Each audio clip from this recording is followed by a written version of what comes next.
And, you know, I'm not, to be honest, totally prepared for what I'm going to sort of hear or even see in there. A little bit sort of uneasy and uncomfortable about it, but yeah, time to go anyway. Dr. Elizabeth Becerra has dealt with several cases like this. She was the first pathologist to recognize this bizarre behavior and present it to the outside world. E são destruídos, literalmente esqueletizados pela essa fauna.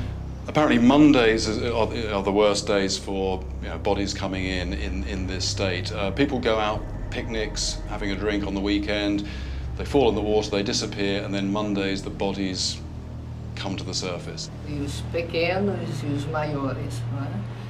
Isso dentro dos tecidos que ainda restavam e dentro das cavidades.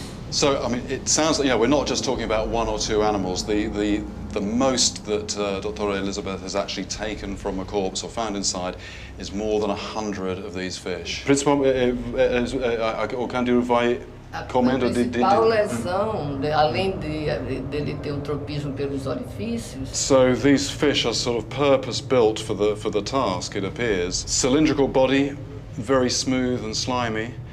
And then they have this mouth that when it opens, it produces a circular bite. These are actual photographs from the morgue that show the gunshot wound-like holes. And in some cases, the fish still inside the human corpse. The body is literally eaten from the inside, just the bones and some skin remain, so it's really quite a horrifying thing to visualize.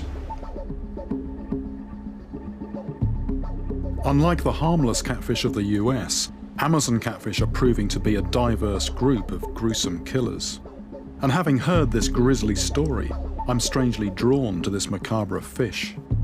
I'm keen to see a live one in action. But I don't think I'll be using a human corpse as bait. The thought of maybe more than 100 of these boring into a human body, I mean, they really are flesh-eating monsters.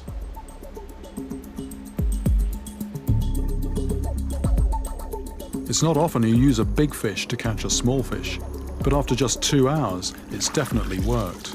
Oh, what was that? What was that? I don't know the scientific name for all the scavengers at this gruesome picnic. The locals call these musum, or snakefish. There's actually something a bit different in there. If I can get it out. I don't really want to shove my hand in there. There. Just hold him. There we go. So this is the candiru asu. This is the fish that bores holes in the body and then devours from the inside out. And it was this fish that they retrieved from those corpses in the morgue. This was a heavy fish when it went in. Nothing left inside. In fact, if I'll just rip it open a little bit. The candiru asu makes no distinction between human flesh and that of any other animal floating in the Amazon. Just like a hollow case of skin with the remnants of the bone inside. This is almost exactly, what the autopsy report was in the morgue, except, in that case we were talking about a human being. This water is obviously filled with flesh eaters, so I try and entice them to feed out of my hand. I'm actually just on somebody's house here, and I'm just dangling this fish off the side, and these candiru are just attacking right on the surface, and they, I can see from here the way they are just literally drilling their way into that fish.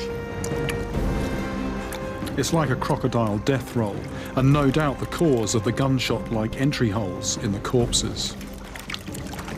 I might try and lift them out, actually. I might just try and lift. Look at that. Hey, there's one there. And back in the water. Apparently these things will give you a bite just like a piranha.